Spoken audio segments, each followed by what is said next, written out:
Super Rugby round 3, the Saturday games are in the bag. A whole bunch of away wins, with one exception. Interesting bunch of games, a couple or more of unexpected results. So far this year of Super Rugby has kind of not gone according to the script, which is definitely a welcome change in some areas, although there are a few consistencies. Anyway, first game was the biggest upset of the round if you are going by the bookmakers' odds. The Sunwolves getting it done 30 points to 15 over the Chiefs. It was 3 tries to 2 with some penalties thrown in there as well. So Matsuhashi got things underway for the Sunwolves with a try out wide, made it 7-0. Sunwolves kicked the penalty not long after, made it 10-0. Chiefs had a penalty, got their first kind of points on the board, 10-3 at that point. Sunwolves put one back on them, 13-3 to kind of keep that 10-point lead. Then Hilu powered over on 32 minutes, 20 points to 3, and then another penalty made it 23 points to 3 at halftime. So a 20-point lead to the Sunwolves. At that point, I still wasn't that sure the Sunwolves were going to get it done, even though they had been playing pretty well. They were out of the blocks early. They did lose Shane Gates after like 4 minutes.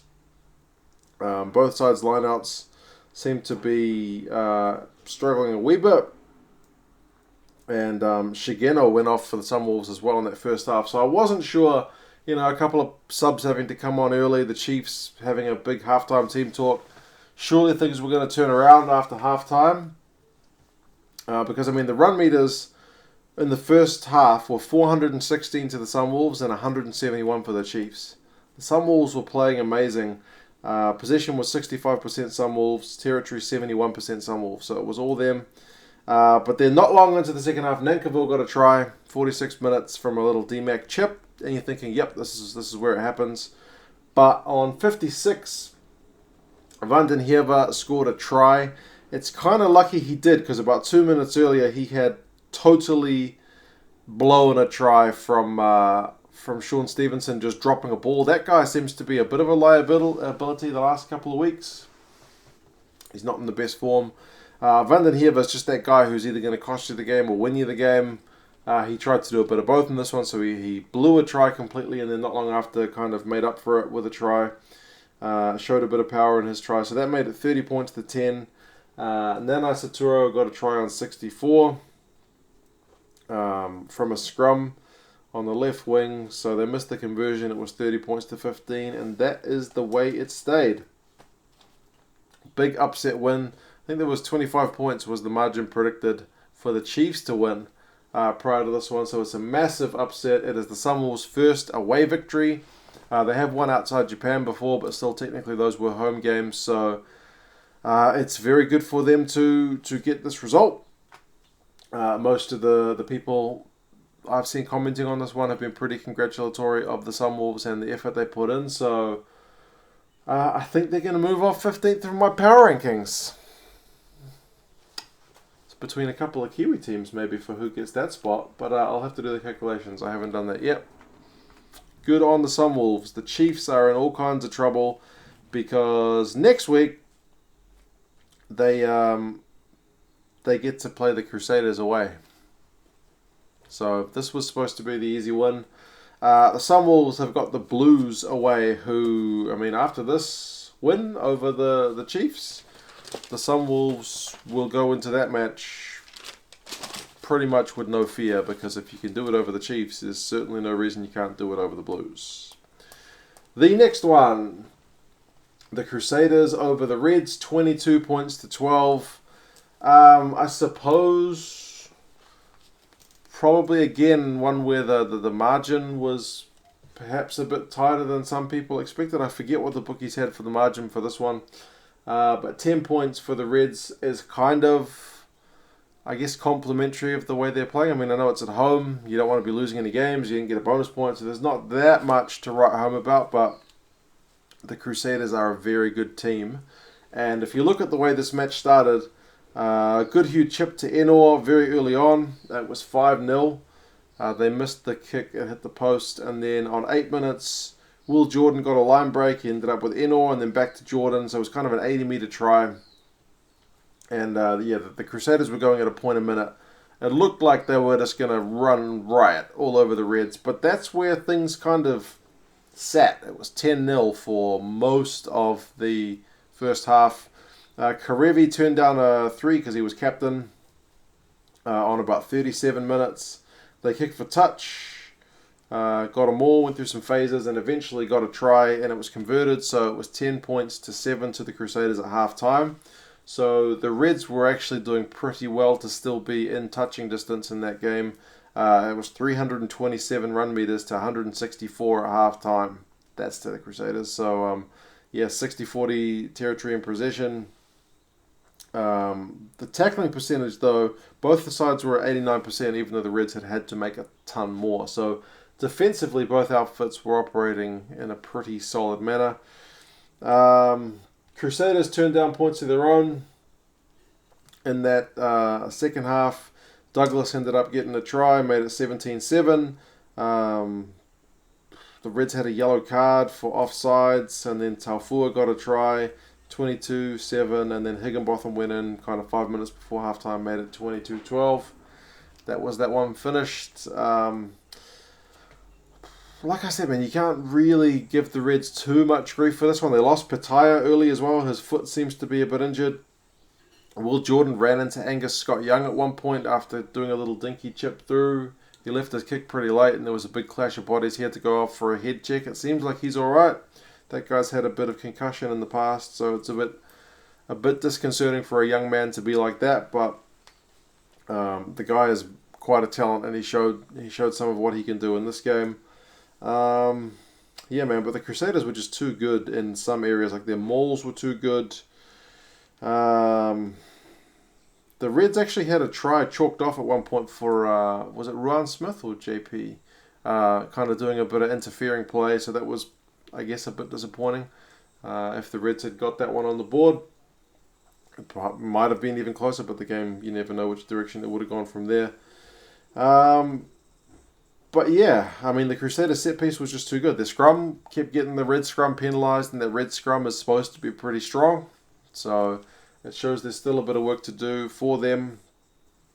But I mean, 10 points, it's not too bad. There was a bit of controversy at the end because Mitch Hunt went off and they tried to bring Moonga on. But they were saying that he's injured, so you can't replace him. But I believe it was an HIA. I think they've apologised for that kind of stuff up. It was like the fourth official or whatever. That's a soccer term. Whoever's at that, the guy who stands next to the players when they get subbed on or subbed off. Remind me, because that escapes me. But yeah, I mean, the Crusaders had more run meters, 60% possession, 60% territory, fewer penalties conceded, although it was 9-7, so they're not that much different.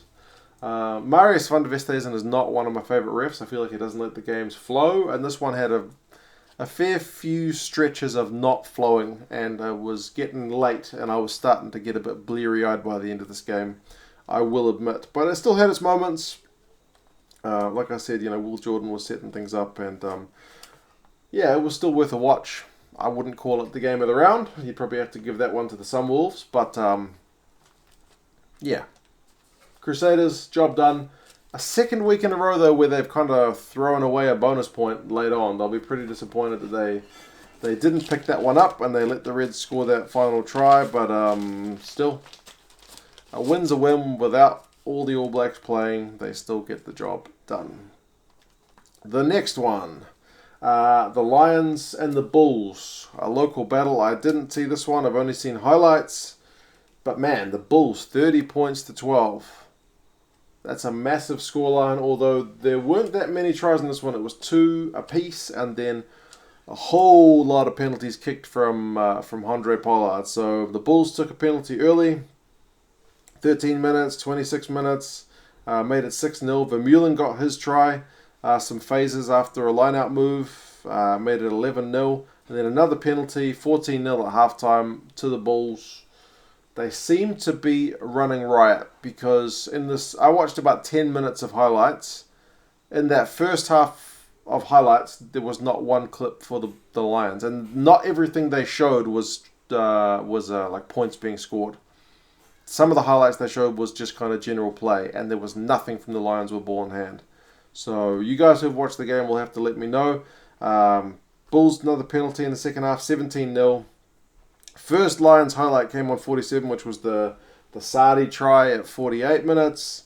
After some phases, they made it 5 points to 17. Bulls, another penalty, 20 points to 5. Pollard, a long-range penalty, 23 points to 5. The guy was just punishing them, man. I mean, I know he didn't have a perfect night with the boot, but it was still a pretty impressive performance. Smith got his try from a little Schoolman break and offload not too far away. So it was 12 points to 23. And then Halant got his try on 75 minutes, which was some quick ball. And Halant's got quick feet out onto the wing. So 30 points to 12. The Lions conceded, I think, 11 penalties, and Pollard kicked 6. So that's just kind of showing you the statement of the way the Bulls can punish you. If you're going to concede penalties in kickable distance, most of the time you're gonna pay for that with 3 points. So I'm not sure what was up with the Lions in the first half, but they gave the Bulls 71%. No, not 71%. I've written that wrong. 34% ball is what the Lions had in the first half, and 23% territory. So the Bulls were at 66 and 77. But then second half it flips. I don't know if the pitch was tilted, but the Lions had 75% possession and 77% territory in the second half. So overall the match is almost 50-50. But a key difference where I got the 71%, I was reading the wrong one. That's their tackling percentage, the Lions, 71%. That's low. The Lions, the Bulls at 90. That's the difference, I guess, and those penalties being punished. The Lions have got the Jaguares at home next week. Jaguares are coming off a couple of wins and will be out for a fight. The Bulls travel back to Pretoria, back to Loftus to host the Sharks. And suddenly that's got a bit of more interest about it as well with the following results. So, you guys let me know who watched the game in full what the deal was. But it seemed like kind of a game of two halves, but the Bulls just really able to take their chances and punish with that big boot of Handré Pollard. Also interesting, the Bulls were in their marble kits, but the Lions were not. Perhaps a bit of concern about the clash of colours. I would imagine that's what it was. And the next one, the Sharks and Stormers. Again, this one I also haven't seen. To be fair, based on what I have seen, I'm not sure it's one I want to go back and watch in full. 2 tries in the game, 16 points to 11. The Stormers, the first away win in an age. How long has it been since we've seen the Stormers get an away win? Very, very long time. It started well. They got a Willemse intercept to get a try when the Sharks were doing some kind of quick hand stuff. Made it 7-0 to the Stormers. Sharks kick a penalty, made it 7 points to 3. First Sharks yellow card on 21 minutes. Stormers missed the penalty and then eventually kicked one. So to make it kind of 10 points to 3, that yellow card ended up finishing 3-0 to the Stormers. So the Sharks did kind of well not to be punished too much during that 10 minutes. But then another yellow card, this time to Aka van der Merwe. Stormers kicked the penalty, again 3 points to 0 during that yellow card up until half time. Yellow card period continues into the second half, but the Sharks, with the man down, get their try to Lekanyo Am on 42 minutes. It was kind of a good line that he ran through and kind of busted over Willemse for that try. So that made it 8 points to 13 because they missed the kick, but it was 5-3, the yellow card. The Sharks kind of won the yellow card, which was impressive. Then on 46 minutes, the Stormers had their own yellow card. Sharks kicked the penalty, so made it 3-0 to them for that 10-minute period. So neither side really seemed to be able to make that much of the man advantage. It was 13 points to 11 to the Stormers at that point, and the Stormers kicked one more penalty on 65. So 16 points to 11 is how it finished. So no scoring in the last kind of 15 minutes. It seemed to be kind of stop-starty from what I saw. The penalty count was 12 to the Sharks, 7 to the Stormers, 3 yellow cards. So it seems like the busiest person in this match was probably the referee. You guys who have seen the match will have to let me know what the deal was with that. Stormers had more ball in the first half. Sharks had more ball in the second half. But I mean, the story of the game just seemed to be kind of errors and penalties because, like, Lades, at one point, the Sharks kicked it over and Lades and somebody else were fluffing around what to do. They let it bounce and they had to regather it. But then when they regathered, they counted and actually did pretty well. After doing well, they knocked it on. So it just seemed like kind of a comedy of errors. Do something bad, do something good, do something bad, do something good. There were 24 lineouts in this game, which is a horrific amount. That's a lot of kicking for touch, I suppose. But I mean, in terms of rankings, Stormers are starting to look alright. They did that terrible result in the first round, and they seem to be picking things up. So 16 points to 11 over the Sharks. No complaints there. I know it's an ugly game from what I've seen. Very, very ref heavy game, line-up heavy game, but take the win, man. It's been that long time. If the Stormers are finally coming good, I'm not convinced by that scoreline, but if they're coming good for the South African Conference. The Sharks, people talked in the comments before this video about consistency. Yes, that's still an issue with the Sharks. And the Sharks have played all teams so far that finished kind of outside the playoffs last year. So they have the Bulls away next week. Another team that finished outside the playoffs, but a team that's looking pretty strong. So we'll see how they go. The Stormers are on the bye, so kind of a good time for them to settle things back down, look at the bad things that they've been doing, look at the good things, and perhaps build on there. I forgot to mention for the Reds that they've got the Brumbies at home and the Crusaders have got the Chiefs at home for those two teams. And then we get to the last one, the Blues. And the reason I got the B team hat on, this is the Blues members hat, which I'm not a huge fan of, and it is the B for B team. Away win, away win, away win, away win, kind of. Not the bookies' favourite, not the bookies' favourite, not the bookies' favourite. The Crusaders are pretty much always the bookies' favourite. The Blues were the away team and not the bookies' favourite. But they didn't get a result. They kind of bucked the trend. Proved the bookies right. This one was by no means a classic either. There were some pretty nice moments, and I'm looking at that guy Ramiro Mojano for that, because he was really the most exciting man in this game. But the Blues started with a penalty and made it 3-0. The Jaguares equalised, 3-3. Blues tried. This was, I mean, I watched this game before I saw the highlights of these two, and I thought at this point, man, this is a game where I've seen more penalties kicked in pretty much all of Super Rugby thus far this season. And then I saw these two games, and I thought, okay, no, a lot of teams are going for penalties. It's not just the Blues and Jaguares, it's a Super Rugby thing, that's fine. But yeah, it was 6-6. Both sides missed a couple of penalties. Lavanini got a yellow card in this game for kind of a no-arms shot. It was perhaps a little bit harsh. But, I mean, that guy's got that kind of reputation that if it's even iffy, he's going to get it. But then during that yellow card, I mean, the Blues could kick a penalty, but Mojano got his first try. And for both his tries, he's just got this ability to kind of look up and scan the field ahead of him, and just he picks a line to run. It's never straight. It's always a kind of arcing angle where he can just run around players, or he can run through a gap, and he knows the covering defenders aren't going to be able to catch him. He's got enough gas. He's not lightning quick, but he's got enough gas combined with that mental skill, I guess, that he just scans and just picks the perfect line. He does it a lot, and he did it again twice to the Blues in this one. So once during that yellow card. So the Jaguares kind of won that yellow card 5-3. But at half time, man, the Blues should have been on top well, they should have been on top because they were behind 11-9. They had 64% possession in territory. They were tackling at a much higher rate, so the Blues were putting the Jaguares under the pump, but they just weren't able to crack that Jaguares defense, which was very solid and was able to get turnovers at kind of key times. Tuangafasi got a try after a few phases, but the TMO said it was held up, so it was scratched off.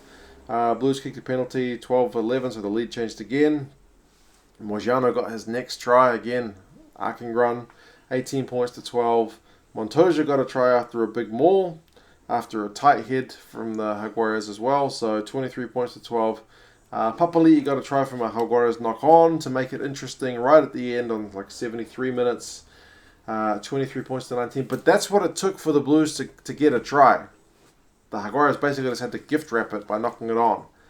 In terms of breaking the defense, the Blues were not able to get that done. And they've got guys like Ma'anonu, they've got Rico Ioane, they've got Akira Ioane, they've got Sonny Bill Williams, not able to get it done. So attack-wise, the Blues have got a fair bit to work on. Krevy went off pretty early for the Jaguares, which was a key loss for them. The Blues had a lot of time in the Jaguares half, but were just not able to crack it. Both sides kind of out-scrummed each other at the right moments, but it didn't end up paying off that much, apart from the Jaguares one where they got a try.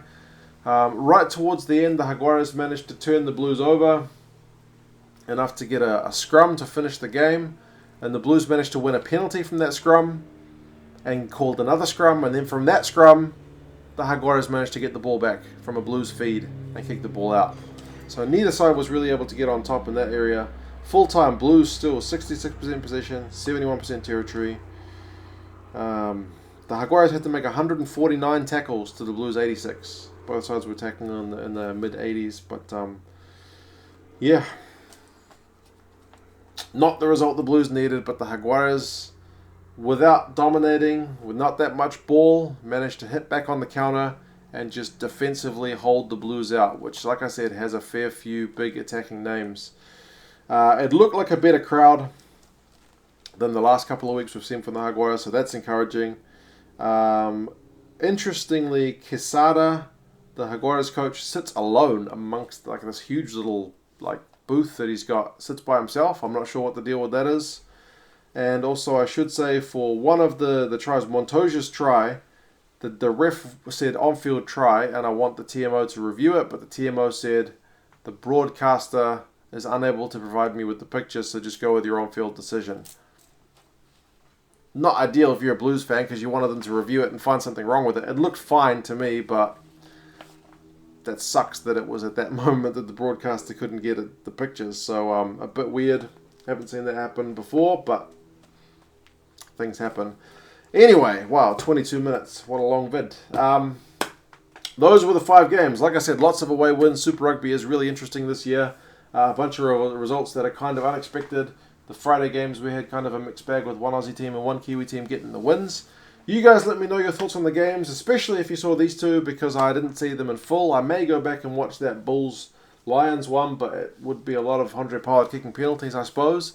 Nothing wrong with that, but it's a lot of penalties. You guys let me know your thoughts on the games, and I will talk to you again soon. See you later.